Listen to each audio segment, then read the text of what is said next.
토마시는 체코 프라하의 외과 의사이다. 그에게는 10여 년 전 이혼한 전처와 아들이 있었다.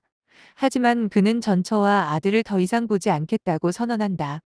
토마시의 부모는 그의 결정을 비난했고, 토마시는 전처와 아들, 그리고 부모님과 그 후로 다시는 보지 않았다. 토마시는 여러 명의 여자친구가 있었는데, 그가 보헤미아라는 시골로 출장을 갔다가 새로운 테레자라는 여자를 만나게 된다. 테레자는 술집의 웨이트리스였는데, 테레자는 술집 손님으로 온 토마시에게 매력을 느낀다. 그 동네 손님들과는 다른 지적인 면에 이끌렸다. 토마시는 떠나면서 테레자에게 자신의 프라하의 집 주소를 알려주었고, 테레자는 얼마 후 토마시의 집을 방문한다. 토마시는 연애는 하되 여자친구를 자신의 집에서 재우지 않는 규칙이 있었으나, 테레자는 그때 마침 독감에 걸려 매우 아팠기 때문에 할 수 없이 그녀를 그의 집에서 재운다. 그 뒷날부터 동거에 들어간 그들은 부부나 다름없는 생활을 하였으나, 토마시는 종종 다른 여자와 외도를 하였다. 토마시에게는 사비나라는 화가 여자친구가 있었고 개인 화랑이 있었다. 사비나는 테레자에게 프라하에서의 직장을 소개해 주었는데 사진을 찍는 일이었다. 그때는 소련이 체코를 침공했고 체코 프라하에도 소련군의 탱크가 밀고 들어왔다.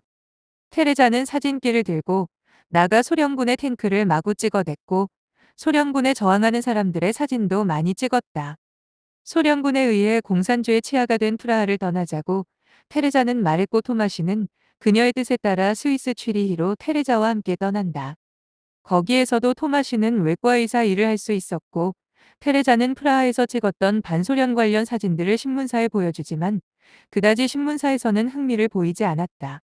한편 사비나도 프라하를 떠나 스위스 제네바에 정착했고 거기서 자신의 그림들은 꽤나 인기가 있었고 잘 팔렸다. 사비나는 거기서 프란츠라는 대학 교수를 만난다. 테레자는 스위스 취리히에서 같은 체코 출신 사람들을 만났지만 자신의 조국은 소련에게 점령되었지만 자신들은 아무것도 할 수 없는 것에 무기력함을 느꼈고 또한 토마시는 외과의사 활동을 계속할 수 있었지만 테레자 그녀는 이렇다 할 직업을 구하지 못했고 토마시는 늘 그렇듯이 또 외도를 하고 다녔기 때문에 테레자는 토마시에게 떠나겠다고 말한다. 테레자는 체코로 다시 돌아왔고 체코는 점점 더 소련의 영향력이 커지고 있었다. 마을의 주소는 다 러시아어로 바뀌었고 공산주의 체제는 더욱더 공고히 되었으며 반체제 인사들은 숙청을 당했고 사람들은 도청을 당했다. 테레자가 떠난 지 얼마 안 되어 토마시는 그녀를 잊지 못하였고 테레자를 찾아서 다시 체코로 돌아온다. 테레자를 찾았고 토마시는 거기서 의사 생활을 계속하고 싶었으나 토마시 또한 소련 체제를 받아들이라는 압박을 받는다. 토마시는 자신의 신념대로 그런 압박에 굴복하지 않았고 자신이 쓴 글이 지역신문에 게재되었는데 그 내용은 공산주의를 반대하는 내용이었다. 토마시는 그 기사를 철회하라는 압박을 받았으나 그는 자기 주장을 굽히지 않았고 그는 병원에서 해고되었다. 토마시는 그 후로 작은 지역 병원을 전전하다가 그 일자리 또한 잃게 되면서 오리창 닦는 일을 시작한다. 그리고 테레자는 일자리를 구하지 못해 다시금 술집의 웨이트리스 일을 시작했다.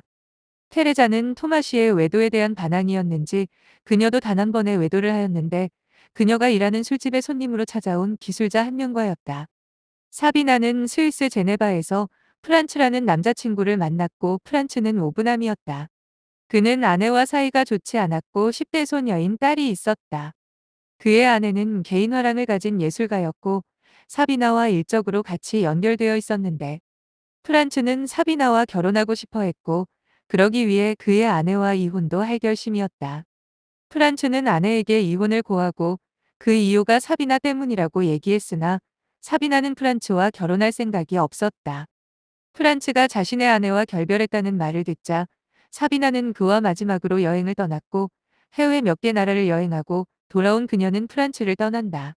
프란츠는 그 후 프랑스로 거처를 옮겼고 대학에 자신의 여제자와 사랑을 시작했고 그의 아파트에서 동거한다. 프란츠는 그 후 반전운동 시위에 참가하고 전쟁 반대를 외치는 국제활동과 국경 없는 의사회를 따라 캄보디아의 한 시위 현장에 참석한다. 거기에는 많은 미국인들과 유명 배우, 독일 가수, 의사들이 참석했는데 캄보디아로 가는 버스는 태국의 국경을 채 넘지 못했고 목적지인 캄보디아에 도착하지 못한 채 끝났다. 태국의 국경 근처에 심어진 무수히 많은 지뢰 중 하나가 터졌고 시위에 참가하려던 사람들은 피를 뒤집어 썼다. 아쉽게도 시위 활동을 하지 못한 채 방콕의 호텔로 돌아온 시위대는 해산했고 프란츠는 호텔 근처에서 괴한에게 피습되어 둔기에 머리를 맞아 사망한다. 한편 토마시에게 자신의 아들이 찾아왔는데 토마시의 아들은 소련 공산당이 구금한 체코의 반체제 인사들의 석방을 요구하는 탄원서에 아버지 토마시의 사인을 받으러 온 것이었다. 토마시는 아들을 위해서라면 서명해주고 싶었지만 그러면 점점 더 소련 공산당에게 표적이 될 것이고 테레자와 함께 살지 못하게 되리라 생각하고 사인을 거부한다.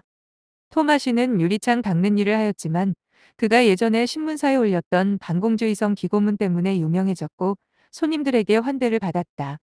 하지만 그 또한 공산주의 체제가 공고히 해져감에 따라 점차 줄어들었고 토마시와 테레자는 시골 마을로 이사를 하여 토마시는 트럭 운전수 생활을 했고 테레자는 그 동네 축산 일을 도왔다.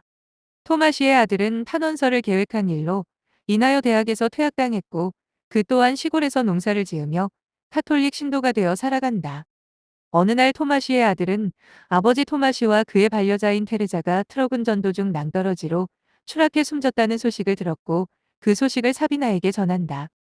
사비나는 프란츠와 헤어진 후 미국으로 왔고 거기서 자신의 작품들은 그럭저럭 잘 팔렸다.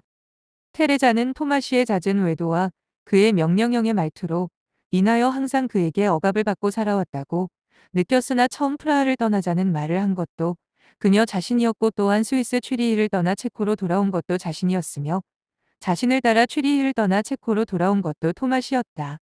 그렇지 않았다면 토마시는 취리히에서 계속 외과의사 생활을 할 수 있었으나 자신을 따라 체코로 돌아와 직업도 잃고 결국은 트럭 운전수 생활을 하게 한 토마시에게 테레자는 미안함을 느낀다.